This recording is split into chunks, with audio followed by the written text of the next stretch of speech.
Bom dia, senhoras e senhores. Vamos dar início à audiência pública para que seja discutido a lei número 1090 de 2024, que estima receitas e fixa as despesas do Estado de Alagoas para o exercício financeiro de 2025. Convido para fazer parte da mesa o deputado Cabo Bebeto e o deputado Ronaldo Medeiros.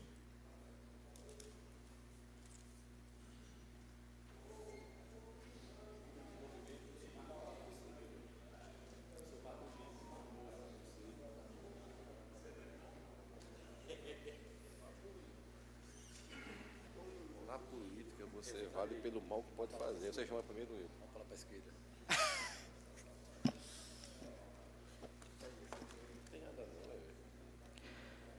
Convido o representante do Tribunal.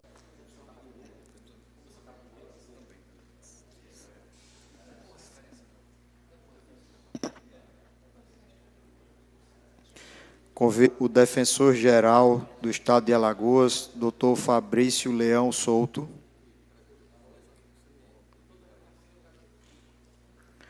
Convido a doutora Monique Souza de Assis, representando a Cefaz, a secretária Renata.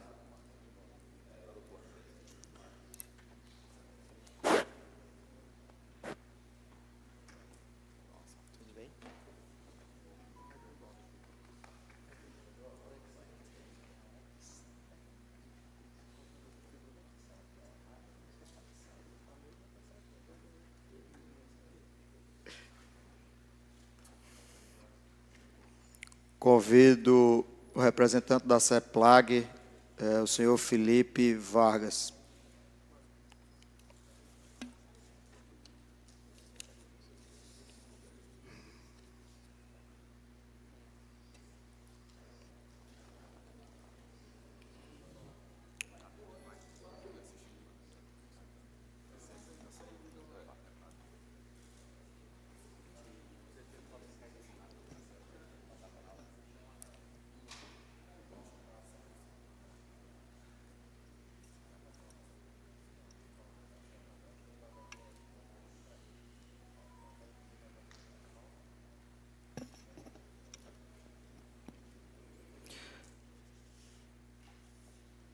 Esta audiência pública tem o objetivo de discutir o projeto de lei número 1090/2024, oriundo do Poder Executivo, referente ao projeto de lei que estima a receita e fixa as despesas do Estado de Alagoas para o exercício de 2025.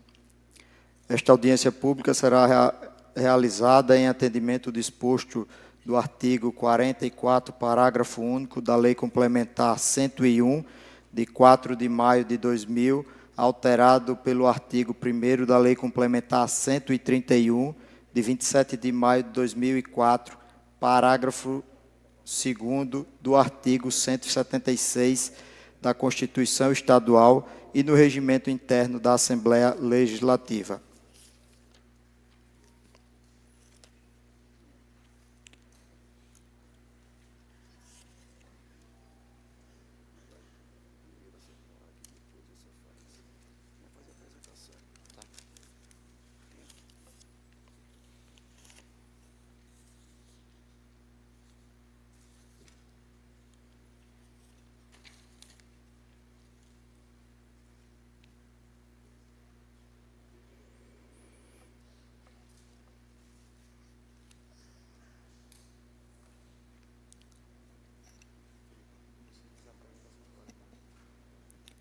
Passo a palavra ao representante da secretária Paula Dantas, o senhor Felipe Vargas, para fazer a apresentação, para que faça a sua explanação por 1 hora, prorrogável por mais 1 hora, a critério da presidência.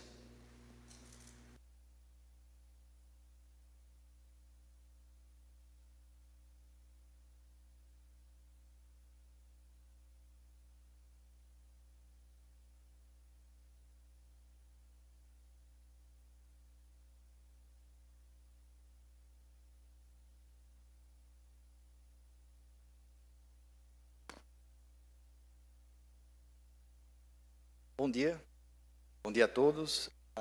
Antes de iniciar a apresentação ao qual a gente elaborou, eu gostaria de saudar o presidente Marcelo Vitor, presidente da Casa da Assembleia, assim como também o presidente da Comissão de Orçamento e Finanças, o deputado Gilvan Barros, o deputado Ronaldo Medeiros, o deputado Cabo Bebeto, o defensor público Fabrício Leão, a secretária interina, representando também a Secretaria de Estado de Planejamento, Júlia Casado, a secretária interina Monique Souza de Assis, representando a Cefaz, o representante do Tribunal de Justiça, Renato Barbosa, o representante do Tribunal de Contas, Alessandro, demais servidores públicos aqui presentes, Sociedade Alagoana. Então, a mim me foi incumbida a missão de fazer uma apresentação da mensagem enviada pelo governador Paulo Dantas da nossa lei orçamentária para 2025. Eu não vou tomar a 1 hora a qual foi me concedido, ao passo que acredito que os esclarecimentos e as perguntas talvez possam ser mais relevantes do que a apresentação em si. Mas o que é a LOA, a Lei Orçamentária Anual? E aí falando para aqueles que não têm costume de se debruçar sobre a LOA. A legislação orçamentária anual, ela segue regras e diretrizes por meio da LDO, que é a Lei de Diretrizes Orçamentárias, que no meio desse ano foi publicado, assim como também segue toda a estrutura do PPA, que é o Plano Plurianual, além de seguir os princípios orçamentários e constitucionais voltados ao sistema orçamentário previsto na Constituição Federal. Então, a gente faz a estimativa de receita por meio da Secretaria da Fazenda e fixa as despesas de todos os órgãos da administração pública direta e indireta para o ano seguinte. Então, a LOA ela tem 3 principais orçamentos: o fiscal, a Seguridade Social e os investimentos das estatais. O orçamento fiscal, ele engloba todas as receitas e despesas, como eu disse, dos órgãos públicos estaduais, e aí já incluindo os impostos e taxas. A Seguridade Social, como o tripé, que é a saúde, previdência e assistência social. E os investimentos das estatais, que são as receitas e despesas das empresas controladas pelo Estado de Alagoas. Então, a estrutura, e aí pensando realmente na forma da legislação, ela tem um texto da lei, que são os artigos que disciplinam a legislação. Ela tem os anexos que complementam o texto da legislação, os volumes e, numa peça apartada, o QDD, que é o quadro de detalhamento das despesas. Mais na frente, eu vou explicar o que é cada um. Começando com o texto da lei. Então, no texto da lei, a gente faz todas as estimativas de receita, que é a previsão por meio das projeções elaboradas pela Secretaria da Fazenda, faz a fixação das despesas, por exemplo, como gastos como saúde, educação, segurança, infraestrutura, buscando sempre o alinhamento com o PPA, e também as emendas parlamentares, que são as modificativas e as emendas impositivas. Aqui é um quadro resumido da estimativa de receita para o ano seguinte, para o ano 2025. Então, voltadas às fontes de arrecadação do Estado, a gente tem o ICMS, o IPVA, o ITCD, que é o Imposto de Transmissão, Causa Mortes ou Doação, o Imposto de Renda retido na fonte e as demais taxas do Estado. Então, quando a gente faz um comparativo do que foi a LOA de 24 e o projeto de LOA para o ano seguinte, a gente tem em relação ao ICMS uma variação positiva de 11,13% em relação ao ICMS, em relação ao IPVA, 33,98%, em relação ao ITCD, 17,9%, em relação ao imposto de renda retido na fonte, 13,81%, em relação às taxas, 26,43%, que numa média ponderada, a gente tem um total de aumento de receita de recursos adquiridos pela Secretaria da Fazenda de 12,99%. E aí, traçando em número real, a gente tem a LOA de 24, 8,7 bi, e a LOA de 25, uma projeção, uma estimativa de receita de 9,9 bilhões de reais. A receita prevista, além dos recursos adquiridos pela fonte do recurso do Tesouro, também tem outras fontes, como, por exemplo, o FECOEP, receitas intra-orçamentárias, as transferências de outros órgãos, como, por exemplo, convênios, que, ao final das contas, considerando toda a receita bruta e a RCL, que a gente que trabalha um pouco mais com o orçamento já é acostumada a escutar sobre IRCL, mas nada mais é do que a receita corrente líquida, um aumento total de 12,03% de arrecadação voltada para a projeção do ano seguinte. A secretária Monique, muito provavelmente, junto com o superintendente Marcos, deve se debruçar um pouco mais aprofundadamente sobre a questão da receita prevista para o ano de 2025. Aqui a gente tem uma estimativa dos recursos para o ano que vem em relação às fontes. Então, a gente tem a fonte de recurso do Tesouro, que é a fonte 500, a fonte de recursos das operações de crédito, que é a fonte 754, as transferências do Fundeb, 540, os recursos do RPPS, que é o regime próprio da Previdência Social, que é a fonte 801, e os recursos vinculados ao FECOEP, que é a fonte 761. Então, num paralelo dessas 5 fontes que foram apresentadas como as principais, além de outras fontes que a gente destacou e somou todas como demais fontes, a gente tem um aumento em relação aos recursos não vinculados a impostos em 6,46% e 45%, perdão. Os recursos de operação de crédito teve uma diminuição de 12%, as transferências do Fundeb um aumento de 10,22%, os recursos vinculados ao regime próprio da Previdência, 13%, os recursos vinculados ao FECOEP uma redução de 23,17% e as demais fontes um aumento de 42,62%, o que, quando a gente compara na LOA de 24 com o projeto de LOA para 25, tem, no final das contas, um aumento das fontes de recursos de 9,43%, o que equivale aí o aumento de 16,9 bilhões de reais para 18,5 bilhões de reais. Ultrapassada a parte da receita, da estimativa de receita, perdão, a gente passa para a fixação da despesa prevista. E aí a gente começa pelos grupos, né, incluindo todas as fontes, não só as fontes do recurso do Tesouro. E a gente divide em 4 grupos. As despesas correntes, aí identificada como 1, as despesas de capital, a reserva de contingência e as despesas intra-orçamentárias. No paralelo feito, não só com 24, mas com 23 e 24, a gente percebe um aumento das despesas correntes, e aí comparado 24 com o nosso projeto teve um aumento de 10,15%, as despesas com capital, um aumento de 5,88% quando comparado com 24, a reserva de contingência, com 23 não tinha previsão, na LOA 24, comparado com a 25, um aumento de 12,03%, e as despesas intra-orçamentárias, um aumento de 11,64%, quando a gente compara com o ano de 24.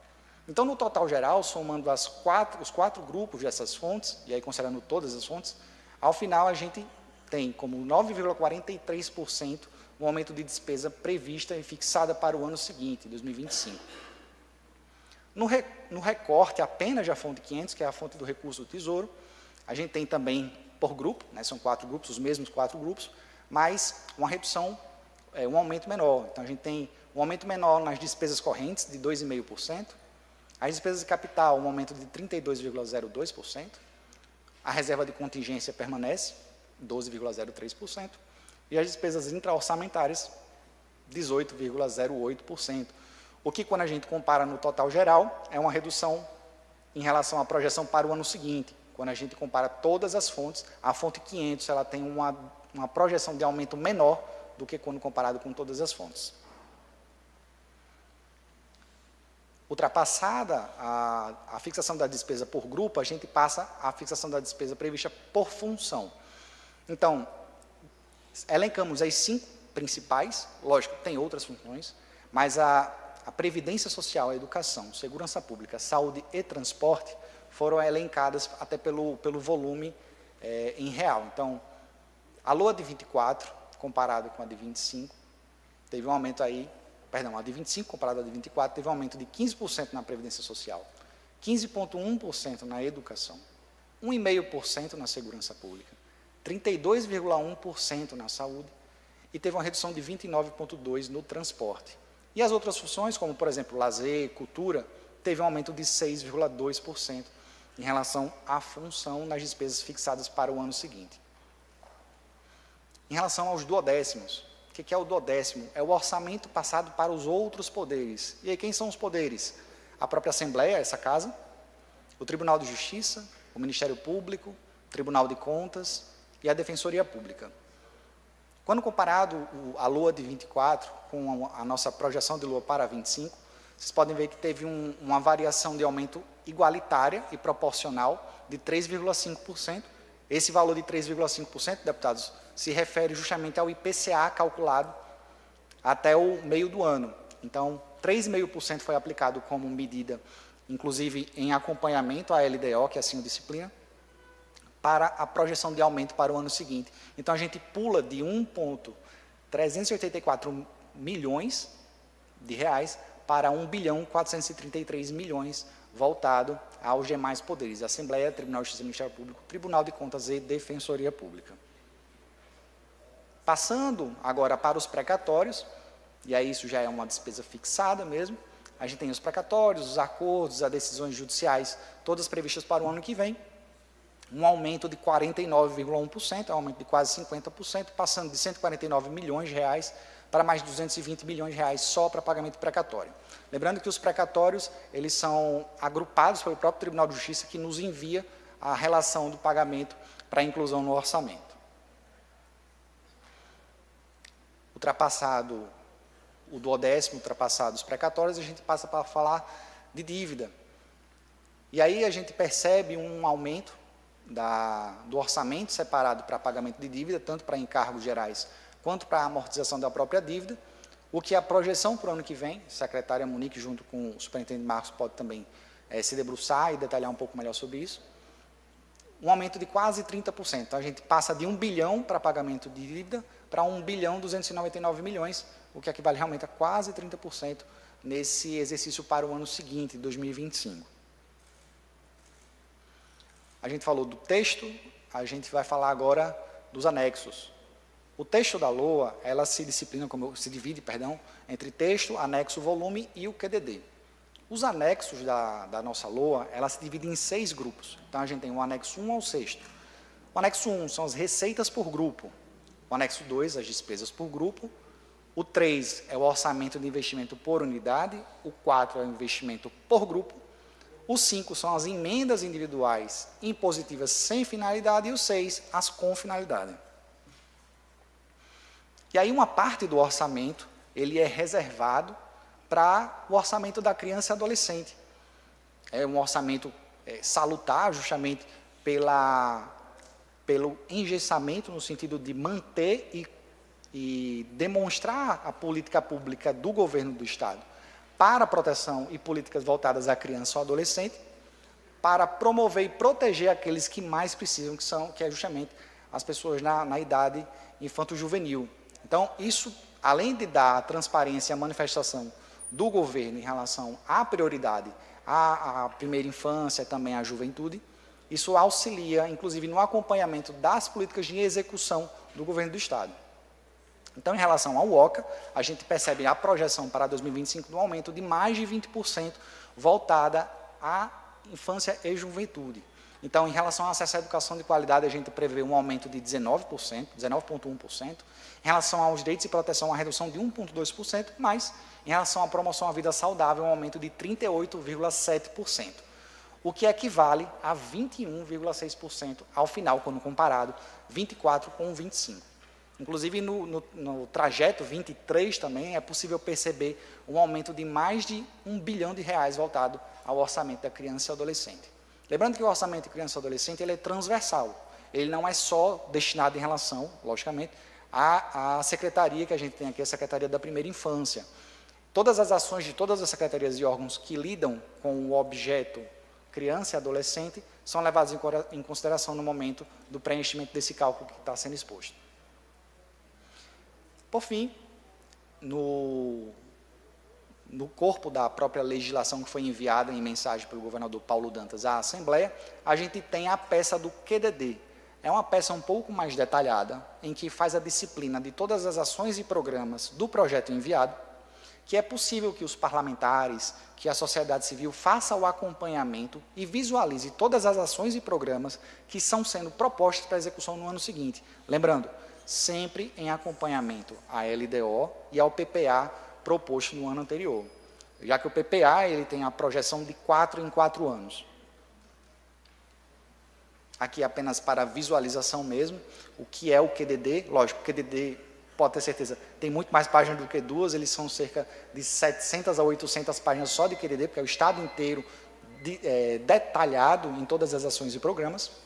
E a gente passa para falar agora, em seguida, dos mínimos legais, são os mínimos constitucionais e legais. Em relação à educação, saúde, em relação à educação a gente tem o percentual mínimo de investimento de 5%, isso além dos 20% do Fundeb. Então, em receitas vinculadas totais, a gente tem 14,7 bilhões de reais. 5%, que seria o mínimo constitucional para investimento, seria 963 milhões.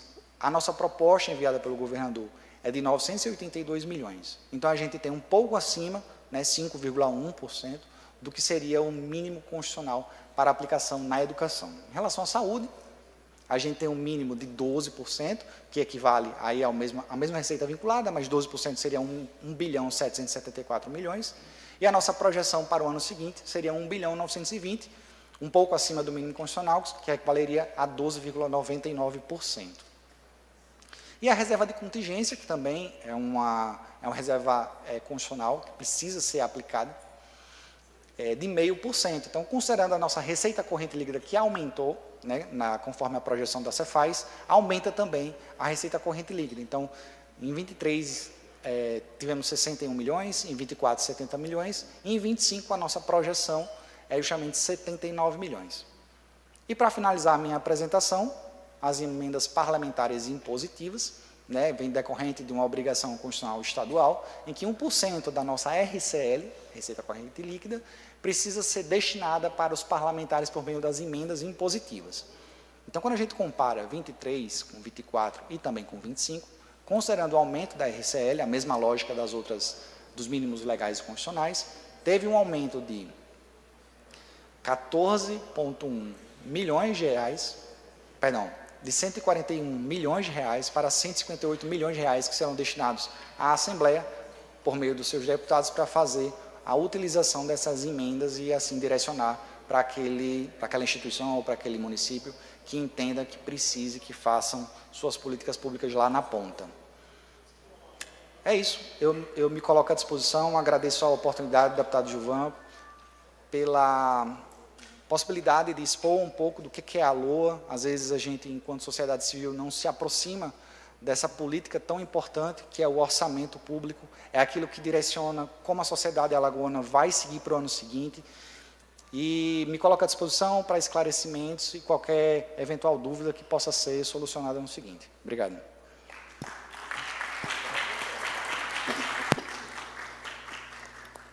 Obrigado, senhor Marcos Freitas, representante...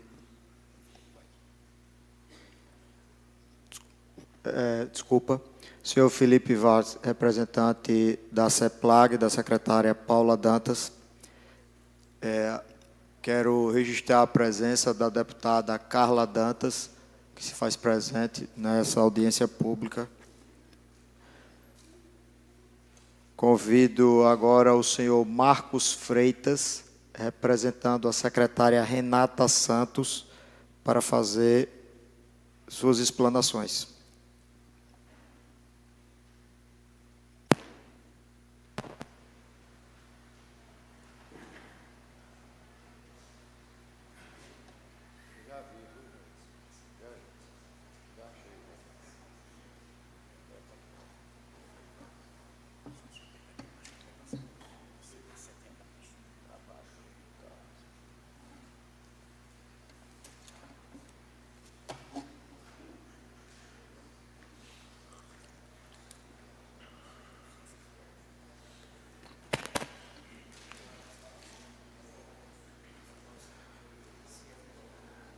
Bom dia a todos. Meu nome é Marcos Freitas, superintendente de política fiscal da Secretaria de Estado da Fazenda. Estou aqui hoje para estar apresentando o projeto de lei de orçamento do Estado para o exercício de 2025. E o papel da Cefaz, ele, conjunto com a Secretaria de Estado de Planejamento, é o de projetar as receitas do Estado para o próximo exercício. E para isso a gente começa a nossa apresentação, um pequeno cenário econômico para contextualizar a apresentação. Antes de tudo, eu queria cumprimentar especialmente o presidente da Comissão de Orçamento e Finanças, deputado Ivan Barros, o deputado Ronaldo Medeiros, aqui presente, o deputado também Cabo Bebeto, membro da comissão, todos os demais deputados, autoridades, membros de poderes aqui presentes, também minha equipe que está aqui comigo, que é responsável para elaborar esses cenários e fazer a projeção dessas receitas. Então, aqui é um pequeno sumário de como se dará a apresentação. A gente passa aí pela conjuntura econômica global, nacional, apresentação de alguns resultados fiscais e os parâmetros macroeconômicos para cumprimento de metas fiscais em 2024, parâmetros macroeconômicos de receita orçamentária pelo 2025 e visualização também de alguns riscos relacionados à execução orçamentária do próximo exercício. Tá, começa a apresentação com esse gráfico sobre a inflação global.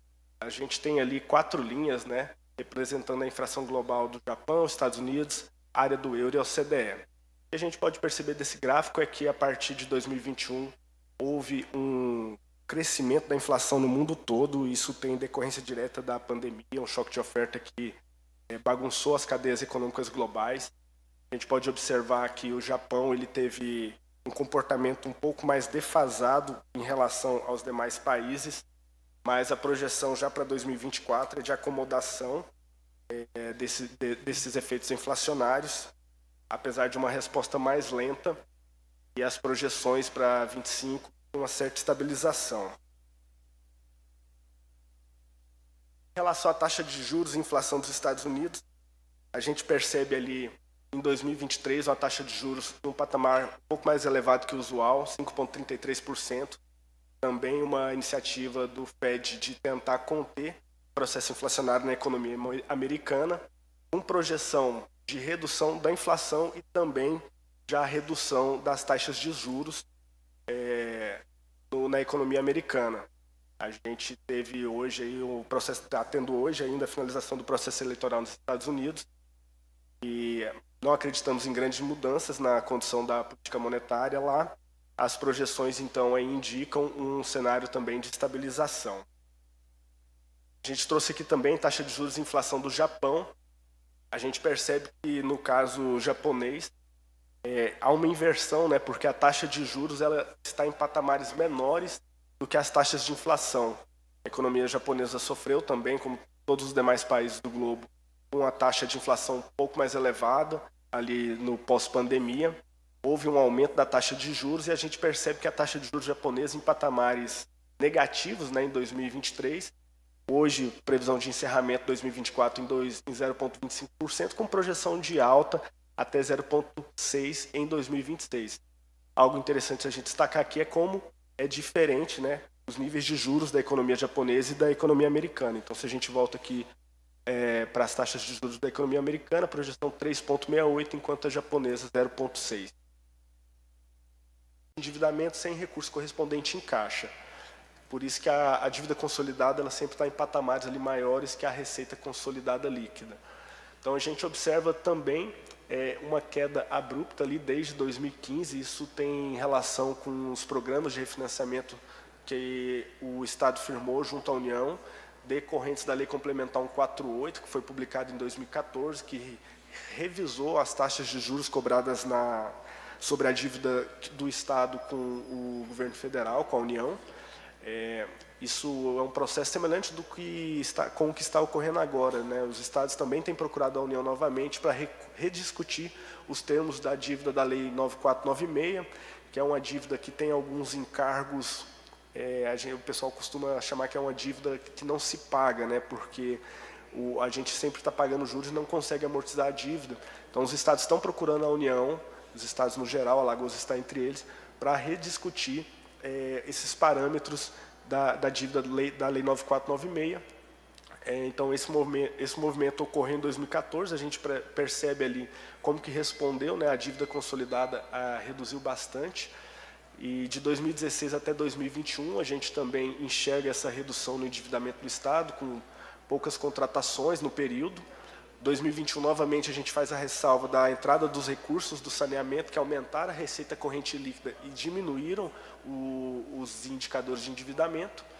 E a partir de 2021, 22, 23 e 24, a gente, com novas contratações, aumento da taxa de juros da economia, né? Se a gente voltasse lá alguns slides, a gente viu que a partir de 2020, a taxa de juros básica da economia, a taxa Selic, ela aumentou de forma expressiva e todas as dívidas que o Estado tem, elas têm alguma relação com a taxa Selic. Então, quando a taxa Selic aumenta, o serviço da dívida, né, os juros que é pago sobre a dívida, ele também aumenta.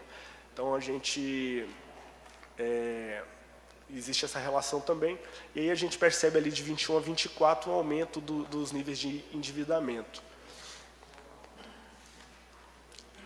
Tá, aqui ainda alguns resultados fiscais. Níveis de investimento, né, a partir de 2020 a gente percebe um aumento muito expressivo dos níveis de investimento. Isso é uma coisa positiva porque a gente percebe que o endividamento do Estado ele é basicamente direcionado para obras de infraestrutura e investimentos.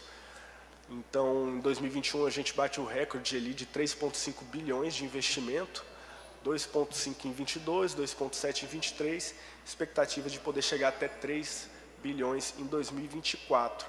Então, esses dois gráficos eles conversam bastante, né? Porque a gente tem um aumento do nível de endividamento, porém o Estado também consegue fazer investimentos como nunca tinha feito, né? Se a gente olhar, é gigantesca realmente a diferença dos níveis de investimentos em Alagoas. Inclusive a gente foi um dos estados que mais investiu, salvo engano, no ano de 2021. Tá, faço uma pequena pausa aqui em relação aos dados fiscais para fazer um adendo para cumprir com o artigo 9º, parágrafo 4º da Lei Complementar 101, né, a Lei de Responsabilidade Fiscal, que exige que até o final dos meses de maio, setembro e fevereiro, o secretário de Fazenda apresente na Comissão de Orçamento e Finanças as metas fiscais da LDO. É um acompanhamento que a gente precisa fazer. E aqui a gente mostra o cenário, né, de 24, 25 e 26 em relação aos parâmetros econômicos que foram utilizados para as projeções, no cenário da reestimativa, né, da Lei de Diretrizes Orçamentárias, e o último foco mais recente. O que é importante a gente perceber aqui é como que as condições econômicas mudaram em tão pouco tempo, né?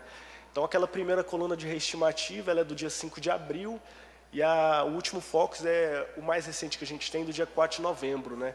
Então, a gente vê como a expectativa em PIB estava baixa. Hoje estima-se aí um aumento de 1,9% para 3% o crescimento do PIB para o final de 2024. Taxa de câmbio também teve uma elevação significativa. As taxas de inflação também em patamares muito mais elevados. E a taxa Selic, que em abril a gente acreditava que ela ia terminar o ano em 9%, hoje a gente acredita que ela termine o ano em 11,75%. Então, esse gráfico é importante para mostrar como é dinâmica, né, esse trabalho de projeção de cenário, projeção econômica. E é importante trazer isso porque quando a gente elabora a Lei de Diretrizes Orçamentárias, que é a lei que vai conduzir a elaboração da lei orçamentária, a gente faz isso em abril, com expectativas econômicas que foram totalmente distintas das atuais. Então, sempre é importante a gente estar revisitando os números, acompanhando o cenário econômico, acompanhando o desempenho fiscal do Brasil e dos estados, para estar se adaptando a essas mudanças.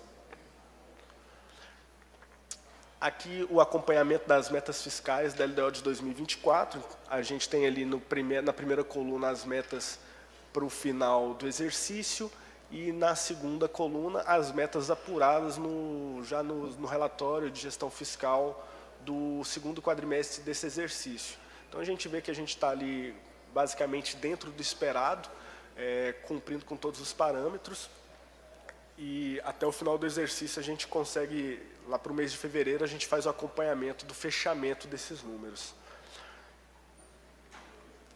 Tá, aqui são os parâmetros econômicos que a gente utilizou para a elaboração do projeto de lei orçamentária. Então, são esses parâmetros econômicos que fundamentaram as projeções de receita que a Secretaria de Fazenda informou a Secretaria de Planejamento como limite para a elaboração do projeto de lei orçamentária.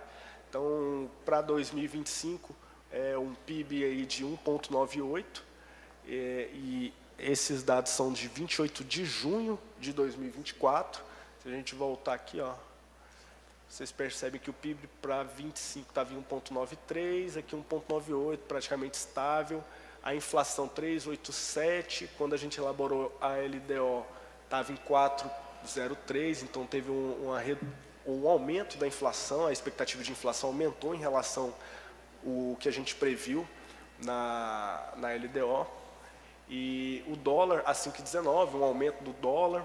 Taxa de juros, quando a gente previu também estava num patamar menor, agora está numa expectativa maior para 25.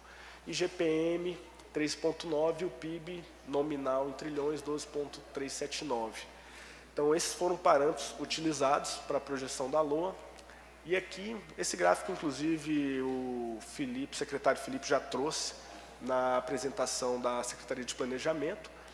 A gente traz aqui quais são as expectativas de arrecadação das principais receitas tributárias do Estado, né? O ICMS, IPVA, o ITCD e o Imposto de Renda sobre a Fonte. O que justifica, basicamente, esses aumentos em relação ao ICMS é um bom desempenho da atividade econômica, porém, a gente imagina que num patamar até de crescimento, vai ter um crescimento significativo, aproximadamente ali 12%, porém num crescimento um pouco abaixo do que a gente tem observado no ano de 2024, que foi um ano muito positivo para a arrecadação. Em relação ao IPVA, o que justifica o aumento da base tributável, né, que é o valor dos veículos. O ITCD é uma receita pouco significativa, né, em valores absolutos. O imposto de renda retido na fonte, a expectativa de aumento, principalmente pelo aumento da base de arrecadação, que é o salário do funcionalismo, que responde aí por boa parte da arrecadação do imposto de renda retido na fonte. Em relação às transferências correntes, a gente tem a nossa principal fonte de arrecadação, que é o Fundo de Participação dos Estados, que é um fundo que distribui recursos do imposto de renda, que é um imposto da União, e do IPI, com o objetivo de atenuar desigualdades regionais. Então, o Estado de Alagoas ele recebe esses valores significativos aí relacionados ao FPE. É praticamente a nossa segunda principal receita, e aí a gente tem uma expectativa de aumento aí na faixa de aproximadamente uns 10% em relação ao FPE. Cota parte do IPI, Fundo Especial do Petróleo, cota parte CID e outras, né? São receitas também um pouco menores. Vocês podem observar que as principais receitas do Estado, né? ICMS e o FPE, ambos aí com um desempenho melhor para o projeto de lei orçamentária de 2025 em relação à LOA de 2024. Tá, aqui a gente traz agora alguns riscos orçamentários, né? E o que eu acabei de mencionar em relação à acomodação das receitas. Isso ocorre porque a gente teve um desempenho muito expressivo das receitas em 2023. Isso é decorrência direta do aumento de alíquota do ICMS que foi feito no final de 2022. Os efeitos desse aumento de alíquota eles iniciaram já em maio de 2023 e perduraram até abril de 2024. Então, a gente teve um aumento de arrecadação muito significativo devido a esse aumento de alíquota. Porém, a partir de maio de 24, a gente já percebe um desempenho menor, normal, né, porque você começa a comparar bases equivalentes. E a tendência é que, mesmo com bom desempenho da economia alagoana, esse período de aumento da arrecadação devido ao aumento de alíquota, ele já se estabiliza. Então, a gente espera um crescimento da receita, porém, em patamares um pouco mais modestos. Isso conversa com o aumento das despesas, que também tem correspondido de forma equivalente, às vezes até um pouco acima do aumento da arrecadação. Então, a gente tem aí alguns pontos de preocupação, né, em relação ao pessoal.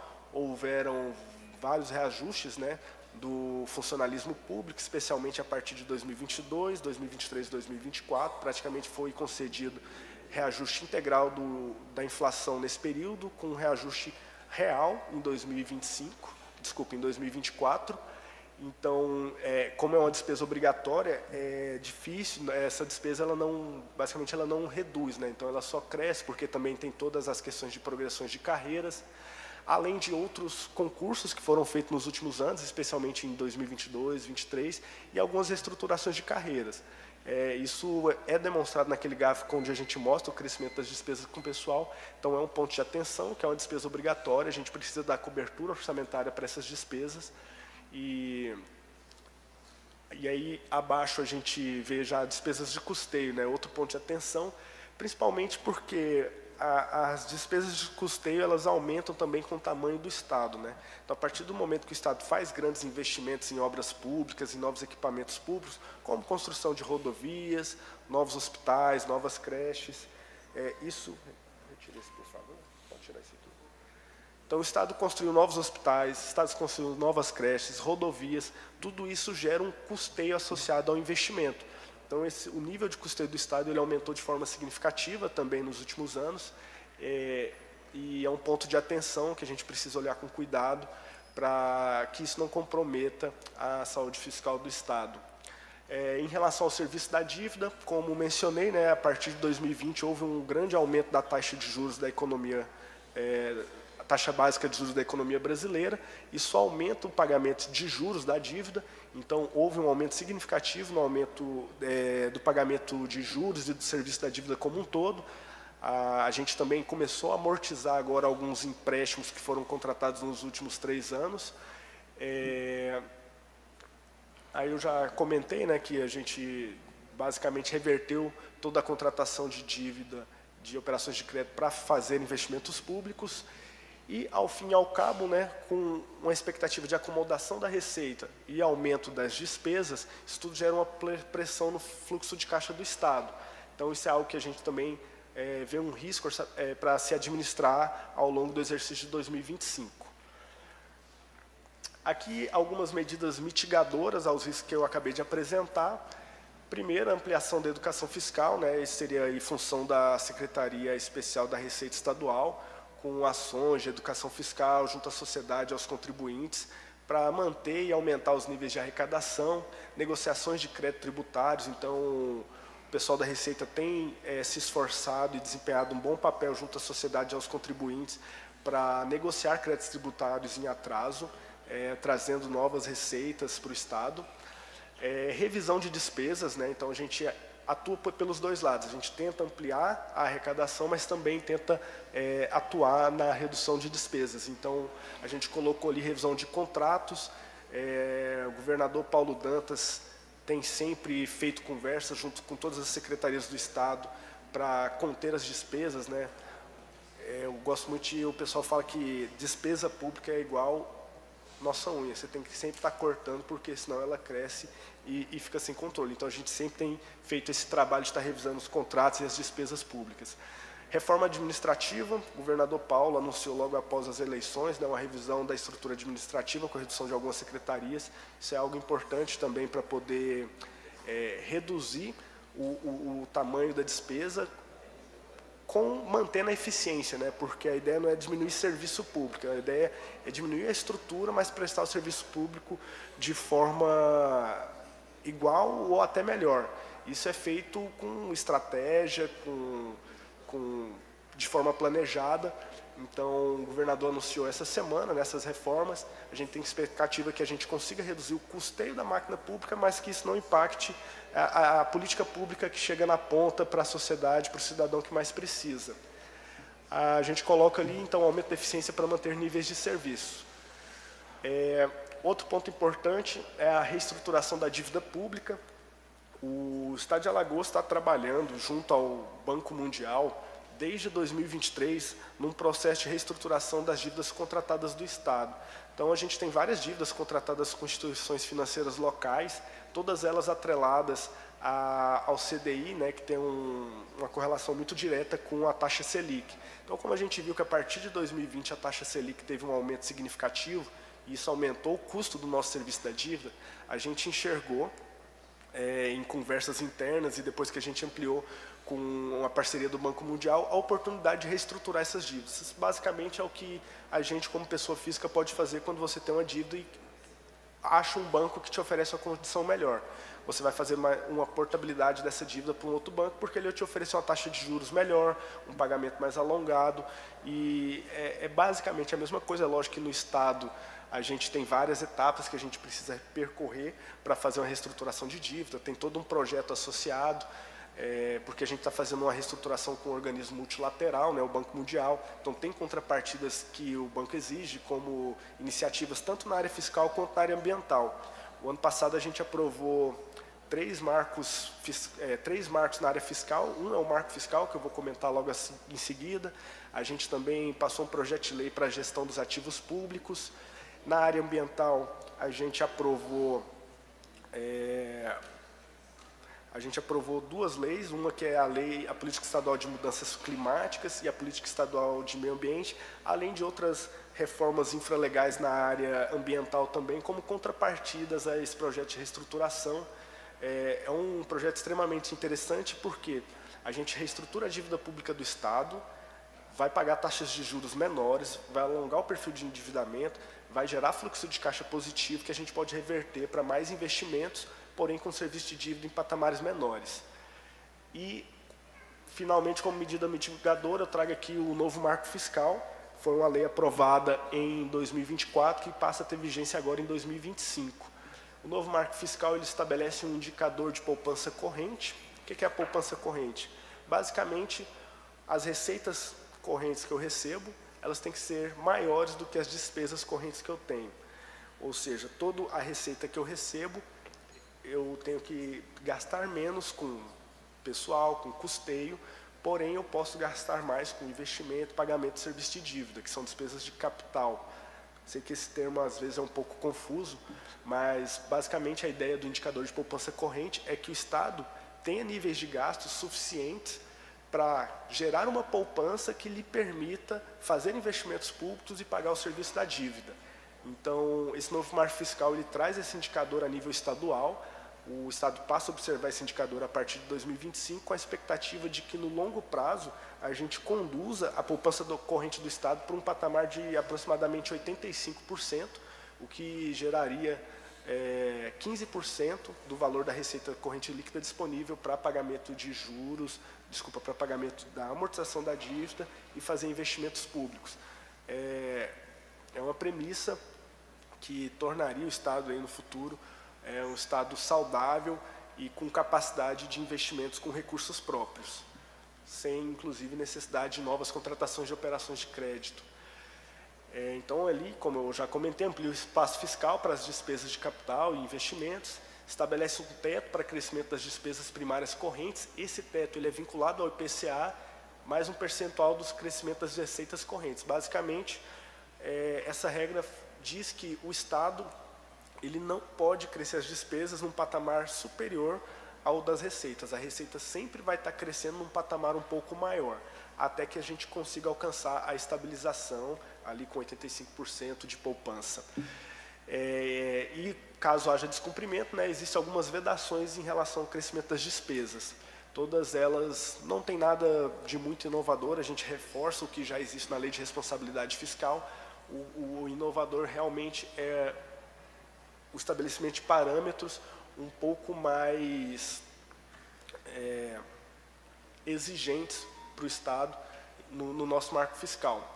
E também é interessante mencionar que existe a possibilidade de adesão dos demais poderes do Estado a esse novo marco fiscal. Então, o Poder Executivo ele já se compromete a partir de 2025 nessa nova política fiscal, seguindo o marco fiscal do Estado de Alagoas, mas também a lei permite que os outros poderes, caso tenham interesse e queiram contribuir com a saúde fiscal do Estado, possam estar também aderindo.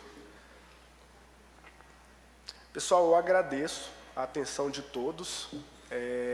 Queria novamente agradecer a minha equipe que está aqui comigo, especialmente a minha assessora aqui, a Natália, e o meu colega Wellington e o superintendente do Tesouro João Pedro, além da secretária Monique, que esse trabalho, essa condução da política fiscal é um trabalho que lá na Secretaria de Fazenda a gente faz em grupo, e me coloco à disposição de todos aqui presentes, especialmente aos deputados da comissão, para qualquer questionamento. Muito obrigado.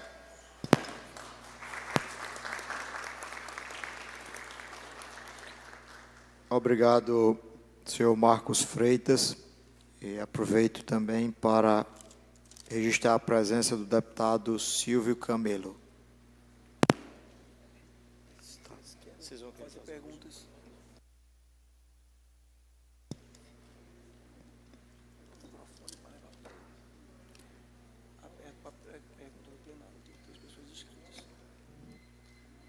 aberto para pergunta do plenário, tendo 3 pessoas inscritas. Gostaria de ouvir o senhor Gildo Santana. Oi.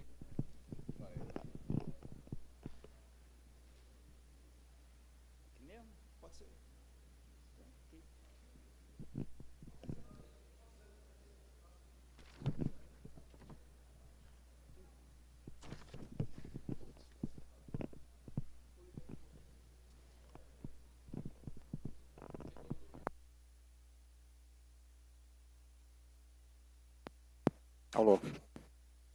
Bom, bom dia a todos e a todas. Meu nome, como foi anunciado, é Gildo Santana. Eu hoje participo de 5 conselhos de direitos, Maceió. Um deles é o do idoso, né? Por questões claras, óbvias. Também participo do Conselho da Alimentação Escolar, também do município de Maceió. E recentemente a gente entrou, através também faço parte da Associação Alagoana de Ciclismo, além do Instituto Silvio Viana, muita gente aqui conhece, né, a trajetória do Silvio Viana, do Conselho do Plano Diretor da capital. Há quase 10 anos defasado. E também do Programa de Gestão Integrado da Orla de Maceió. Eu faço questão de participar de todo esse ecossistema, porque isso me dá mais oxigênio para pegar uma peça dessa, que a princípio é complicada, é complexa, para entender como os recursos públicos são aplicados para diversos segmentos. Eu vou me ater aqui, presidente, à Secretaria de Cidadania e da Pessoa com Deficiência, que também agrega o idoso e agora, me parece que recentemente, a defesa animal. Ontem eu estava num seminário no IFAL que tratou da questão dos maus tratos aos animais. E eu vendo aqui no QDD, que eu baixei, aqui do site da Assembleia, essa secretaria ela tem uma dotação estimada de pouco mais de 8 milhões, salvo engano, tá? Foi o que eu peguei aqui agora. Então, olhando a questão, o valor destinado para o idoso, para mim, eu fiquei muito preocupado, porque em Alagoas, segundo o último censo, existe, em média, 409 mil idosos. E está estimado lá R$5.000. R$5.000 está aqui. A não ser que eu esteja se interpretando de forma errônea. Agora, para a questão da defesa animal, e aí eu quero parabenizar, né, quem trabalhou nessa questão, está destinado 191 milhões, tá certo? Eu queria saber a quem couber na mesa, os dois que me antecedeu, qual seria a metodologia que vocês trabalham para confeccionar a peça orçamentária na questão da discussão com os demais órgãos do Estado de Alagoas, ou seja, os seus secretários. Como é que é essa discussão? Qual a metodologia? Eles participam de forma efetiva para chegar a essa peça, a essa conclusão, a estimativa da receita, com a fixação das despesas? Porque eu fiquei preocupado com essa questão do idoso. Só R$5.000 para o ano 2025, para trabalhar um universo de quase 409 mil idosos no estado de Alagoas. Então, eu gostaria de uma explicação mais universalizada para que a gente continue o debate em outras instâncias, né? Porque eu também participo da discussão do orçamento público de Maceió, que é um outro problema, né? E levando também em consideração, deputado presidente, a gente participou também da discussão do plano de desenvolvimento da região metropolitana, que Maceió através de um conflito federativo, não participou dessa discussão, que é um problema, tá certo? Então, eu deixo essa pergunta para quem couber, para que eu fique mais qualificado, que nos próximos debates a gente tenha mais subsídio para a gente fazer uma conversa, né, mais apurada e com mais substância. Muito obrigado. Parabéns, seu Gildo, pela pergunta e a participação na audiência pública. É importantíssimo a sociedade civil organizada estar presente e poder sanar todas as suas dúvidas e poder também compartilhar do seu ponto de vista. Vamos passar a palavra ao seu Luiz Edivaldo e logo mais, seu Gildo, a gente vê o técnico da Cefaz ou Ceplag para poder te responder com tudo isso.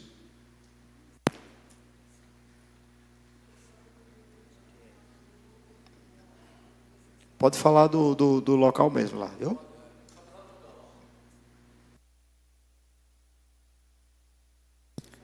E para esclarecer, a gente destina 5 minutos para uso e formulação das suas dúvidas do plenário.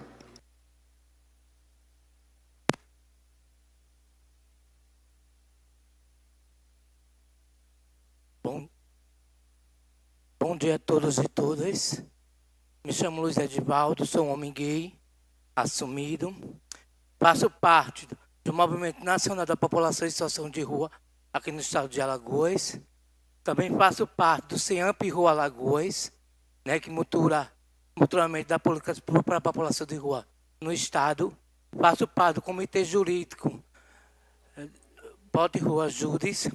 Queria saber dessa mesa qual é o orçamento que tem para a população em situação de rua em 2025. A gente só vê corte de orçamento e a população de rua não entra nesses planos, né? E a gente apresentou, o Estado adquiriu um plano para a população em situação de rua, né? Fizemos um plano que o Estado adquiriu, né? Queremos saber nesse plano qual é o orçamento que a população de rua vai ter no Estado, nesse plano que a gente, né, construiu com a população em situação de rua em 2025.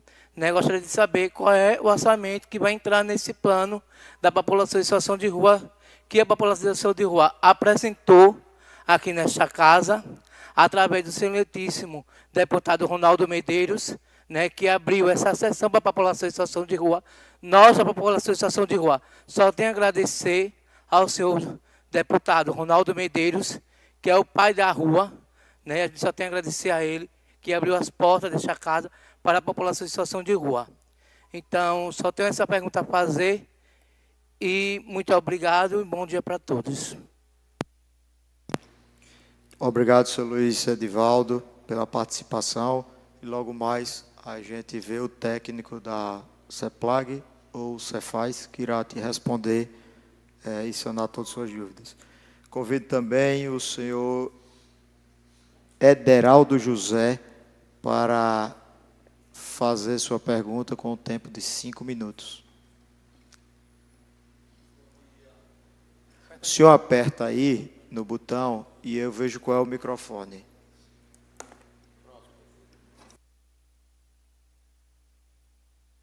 Bom dia a todos e a todas, especialmente a mesa. A minha palavra já foi contemplada com o primeiro orador sobre o idoso, porque realmente hoje eu sou um idoso, sou servidor público inativo do Estado e eu vejo pouco investimento que existe no Estado. Então, pelo que eu vejo no orçamento, o colega ali falou que só tem 5 mil e tanto idoso e não tem investimento nenhum aqui no estado de Alagoas sobre ao idoso. Por sinal, tem um hospital hoje que foi feito do idoso e o hospital está lá fechado, parado. Entendeu? Vocês, hoje, deputados jovens, também são filhos de idoso, como todos aqui são o filho vem do idoso, e o idoso não é tratado como deve ser no estado de Alagoas hoje. Então, eu peço à mesa do presidente da CCJ e também que o governo coloque mais investimento, porque é deficiente demais em todas as áreas. E outro ponto que eu gostaria de colocar é sobre se existe algum projeto de folha suplementar, uma verba suplementar que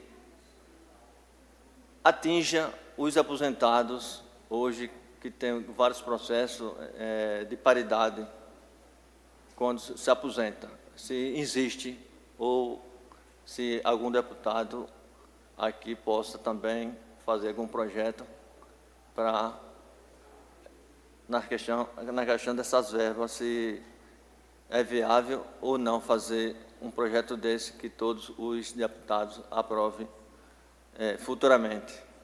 Eu agradeço a oportunidade. Eu gostaria que a população de Alagoas participasse mais, mas fica difícil, né? E foi aberta a sessão para isso e a população não participa. É muito triste que a população não venha participar e opinar. Eu agradeço a todos e bom dia pela oportunidade. Obrigado, senhor Ederaldo José. Convido também a Ellen Bonfim para fazer sua pergunta e uso da palavra. Bom dia a todos os presentes. Represento aqui alguns coletivos. Atualmente estou enquanto mobilizadora do Fórum Popular de Segurança Pública aqui de Alagoas. Sou voluntária do Centro de Defesa dos Direitos da Mulher e do Centro de Defesa dos Direitos Humanos Zumbi dos Palmares. Eu tenho alguns questionamentos. O primeiro, nós tivemos, até o mês passado, 16 feminicídios, somente aqui em Alagoas. A violência contra a mulher está crescendo todos os dias e a gente não para de ver dados e notícias alarmantes. Queria, primeiro, que vocês falassem um pouco sobre os planos que vocês têm para a política pública da mulher. Segundo ponto, o Centro de Defesa de Direitos Humanos fez um questionamento no Ministério Público para que a Secretaria de Prevenção se posicionasse sobre quais são as atividades, projetos e medidas que eles têm tomado sobre a prevenção à violência de adolescentes e jovens. Pasmem com as nossas respostas. PROERD e um programa de golfinhos do Corpo de Bombeiros. Eu trabalho diretamente em comunidades carentes.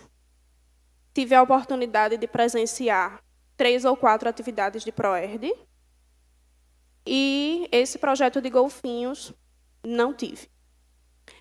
Temos o aumento da violência no nosso estado, mas estamos pensando em prevenção ou somente em puni-los. O Fórum Popular de Segurança Pública busca trazer para a gente a construção de uma segurança pública pautada através das bases, do que vem da comunidade.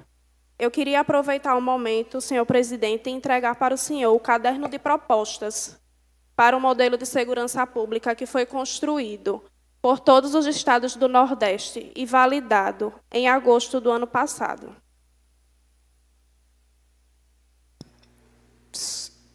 Senhora Ellen, se quiser finalizar a sua fala, depois você me entrega isso daí. Pode ficar tranquila, viu? Certo. Quero saber quanto será destinado para a prevenção à violência no estado de Alagoas.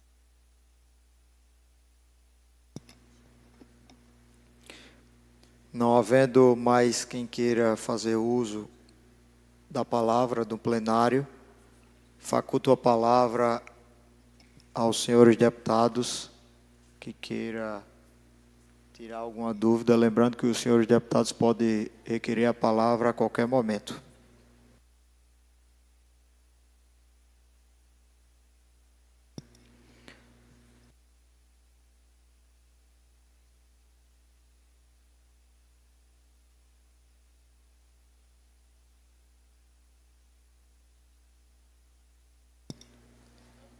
Estava lembrando aqui que segurança pública cabe muito mais ao nosso membro e deputado atuante, Cabo Bebeto, que, sem dúvida, foi um grande policial, prestou muito serviço ao Estado de Alagoas e faz um brilhante trabalho aqui na Assembleia Legislativa, principalmente nos debates com nosso também ilustre Ronaldo Medeiros.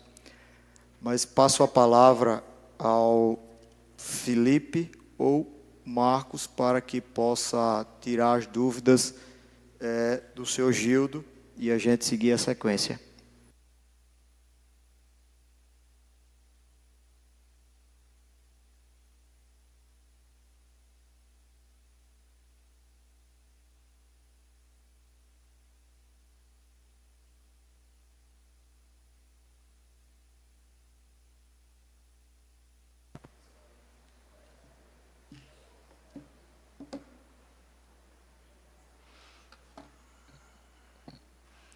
Bom, primeiro, agradecer a participação da sociedade civil nos questionamentos e espero apresentar os esclarecimentos na ordem que foi apresentada aqui e que saiam satisfatoriamente na devolutiva em relação à LOA. Algumas perguntas, de fato, foram bastante específicas em relação às ações de secretarias, mas me atendo na ordem das perguntas. Senhor Gildo dos Santos, correto? Gildo Santos, a primeira pergunta que o senhor fez foi a metodologia, qual é a forma da construção para se chegar nos valores que, como o senhor apontou aí, R$5.000 em relação ao idoso na Secretaria de Deficiente, que a gente chama de SECDEF, que aí engloba também outras causas, entre elas a causa animal. Em relação à forma da construção, a LOA ela se inicia imediatamente após a Lei de Diretrizes Orçamentárias ser publicada. Por quê? Porque a Lei de Diretrizes Orçamentárias, que é a LDO, é quem disciplina junto com o PPA, que é o Plano Plurianual, como vai ser feita a construção da Lei Orçamentária Anual, que é o que a gente apresentou hoje mais cedo. Diante da publicação, a gente faz a convocação com todos os secretários e juntamente os técnicos, certo? A CEPLAG, ela faz a coordenação de como vai ser feito esse orçamento para o ano seguinte. Então, a gente, quando recebe a estimativa de receita da Cefaz, juntamente com todos os órgãos, dá um prazo razoável para os secretários e os técnicos verificarem dentro das suas secretarias todas as ações e programas, além da manutenção da própria secretaria para o ano seguinte. Então, eles fazem isso por meio de digitação em um sistema que a gente chama CIAF, que é o Sistema de Administração e Finanças do Estado, é o Sistema Financeiro do Estado. Então, lá, eles fazem toda a digitação sobre um teto. Então, o orçamento, ele fica limitado à estimativa de receita, como foi muito bem pontuado pelo superintendente Marcos da Cefaz. Considerando esse teto, a secretaria vai fazer as opções das ações e programas que terão prioridade ou execução no ano seguinte. Com base nessas informações, a gente recebe, faz a recepção dessas informações, analisa e estuda aquilo que pode ser melhorado ou melhor aplicado, encaminha ao final a mensagem por meio do governador para a Assembleia, que é o que vai ser discutido mais para frente, já que o projeto está na Comissão de Orçamento e Finanças. Então, quanto à metodologia, explicado. Quanto à ação específica da Secretaria de Deficiência, realmente existe uma ação voltada à causa animal, no valor de R$191 mil. Realmente existe também uma ação voltada a idosos de R$5 mil, específica na SECDEF. No entanto, quando você compara o orçamento da própria SECDEF, deixa eu só pegar aqui. Na projeção para o ano seguinte, a gente tem um aumento de 5,6% do orçamento da Secretaria para o ano de 2025. Então, a Secretaria ela tem um incremento de 7.900.000 para 8.347.000. Então, a gente está falando aí de R$450 mil a mais na Secretaria de Deficiente e 12 causa animal, voltada justamente a proteger o tema ao qual ela foi criada. Então, existe esse ponto que seria importante também a gente expor aqui, que apesar da ação específica para o idoso dentro da secretaria ser 5 mil, ela vai ganhar um incremento, mas, mais do que a SECDEF, a gente tem também a própria SEDUC.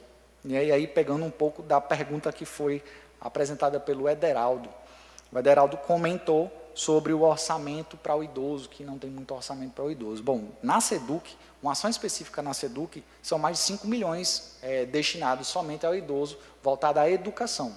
Então, é uma demonstração dentro da lei orçamentária anual que o idoso está sendo contemplado dentro do projeto para 2025. Quanto ao RMM, que é justamente a região metropolitana de Maceió, isso nos foge um pouco da discussão aqui da lei orçamentária, então eu realmente não vou me aprofundar na sua resposta. Passando agora para Luiz Edivaldo. Correto, Luiz Edivaldo? Luiz Edivaldo, que você questionou sobre o orçamento da população de rua para 2025. A gente tem, dentro da estrutura administrativa do Estado, tanto a Secretaria da Mulher e Direitos Humanos, que tem ação específica, mas também tem a SEADES, que é justamente uma secretaria voltada à assistência social e desenvolvimento social também. Na CEMUD, existe uma ação específica para a população de rua, com uma ação no valor de R$240 mil destinados à população de rua. Então, existe essa projeção para o ano 2025, no valor de R$240 mil na ação população de rua. Partindo para a última pergunta de Ellen Bonfim. Ellen Bonfim trouxe alguns aspectos em relação à CEPREV, a Secretaria de Prevenção à Violência, com a temática mulher, correto? Bom, na segurança pública, e aí voltada à segurança pública, a SSP. Perdão. Certo. Tá, não, tudo bem. Em relação à violência contra a mulher, porque foi mencionada a questão do feminicídio também, por isso que eu acabei justificando. A gente tem hoje, dentro da segurança pública, um investimento de mais de 8,8 milhões voltado a essa proteção, especificamente essa proteção.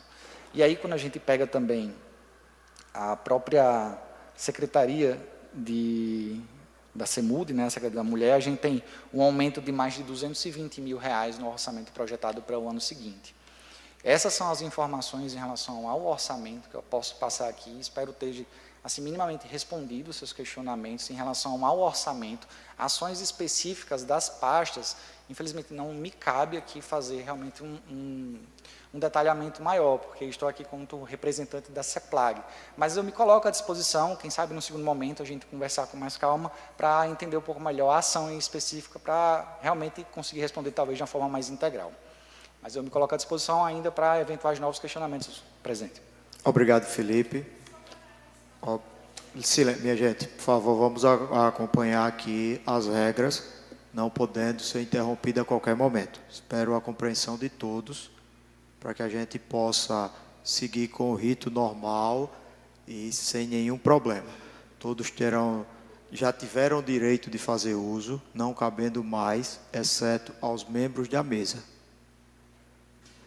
Passo a palavra agora para a secretária Monique.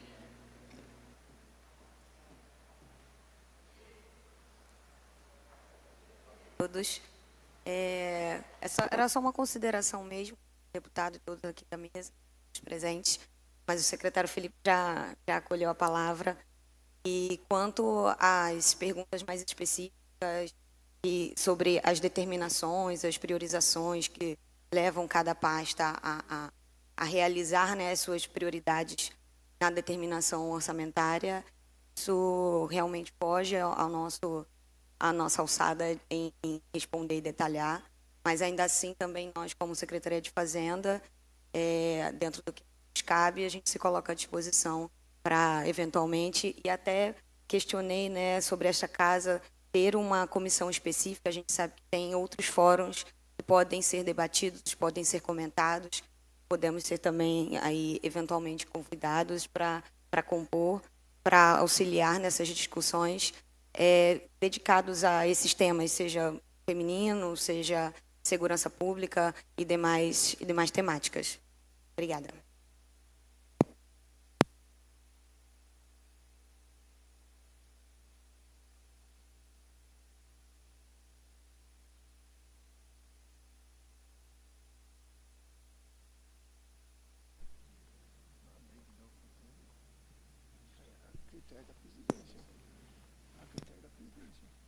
Passo a palavra ao excelentíssimo senhor deputado Cabo Bebeto.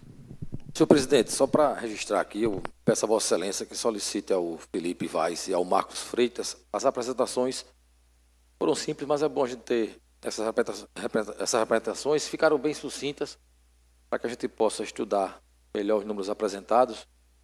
E aí, se eu encaminhasse pelo WhatsApp da gente, para a gente, com assessoria, dar uma estudada, eu me pronunciarei sobre essa sessão, provavelmente amanhã, depois que der uma observada nesses... Pronto, já recebi. Aqui é da CEPLAG? Não, Cefaz, né? Pronto, falta só a CEPLAG. Tá bom? Só era isso, presidente, por enquanto. Muito obrigado.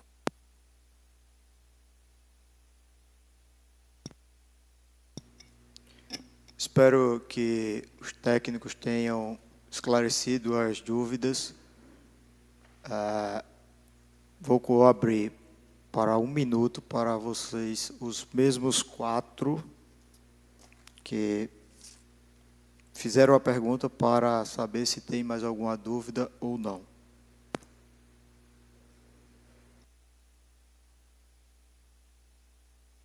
Oi. Seu Gildo. Eu tenho uma pergunta complementar para o colega lá da Cefaz, porque é o seguinte, a cada 4 anos existem conferências, né? Conferência municipal, estadual e nacional, dos diversos temas. E a do idoso, a municipal tem que ser feita até março do ano que vem. E, consequentemente, a estadual deverá ser feita 3 meses depois. E até o final do ano, a nacional. O que me deixou preocupado, eu me lembrei dessa questão das conferências, foi esse valor estimado aqui, fixado, de R$5.000. Aí eu pergunto, há possibilidade de fazer transferências, transposição, sei lá o que for, de algum órgão dentro da própria secretaria para poder se ter realmente receita para viabilizar essa conferência? Porque é uma conferência importantíssima, como todas as outras são, tá? Só essa pergunta. Senhor Gildo, pode sim, inclusive pode ser feito pela Comissão de Finanças. Esse projeto está na comissão e certamente a gente vai fazer uma emenda para alterar esse valor, para aumentar esse valor.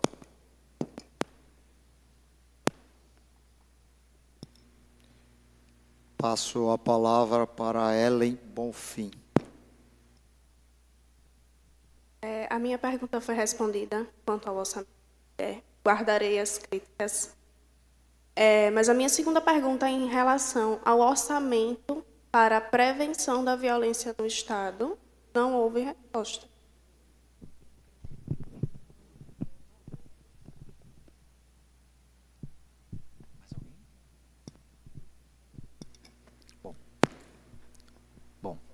Em relação à pergunta do seu Gildo dos Santos sobre a possibilidade de transposição, como foi falado, existe sim, existe um instrumento dentro das legislações orçamentárias que a gente chama de crédito suplementar. Os créditos suplementares, eles podem vir tanto para fazer a transposição de uma ação específica para outra, seja ela de manutenção de uma estrutura que a gente chama de custeio, como também para capital, que são os investimentos. A gente consegue fazer essa transposição por meio dos créditos suplementares, o deputado Cabo Bebeto também mencionou, existe um limite para se fazer isso, mas já está em discussão para aumentar esse nosso limite. Mas existe, a resposta é sim, existe, a gente chama de crédito suplementar. Em relação à senhora Ellen Bonfim, de fato, acabei não respondendo especificamente aos adolescentes, juventude em geral. Em relação à CEPREV especificamente, existe uma ação que chama Assistência, Prevenção e Violência à População Jovem. Só nessa ação são R$960 mil destinados diretamente para isso. No total, em relação à prevenção à violência, são 136 milhões voltadas à prevenção e 296 milhões à segurança pública de uma forma geral.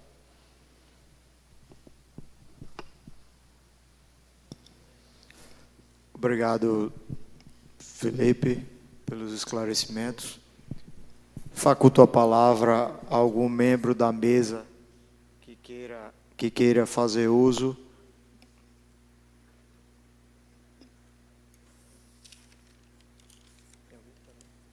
Vai. Espero que tenham sido esclarecidas as dúvidas do plenário. Parabenizar e agradecer a todos os participantes, a toda a sociedade, a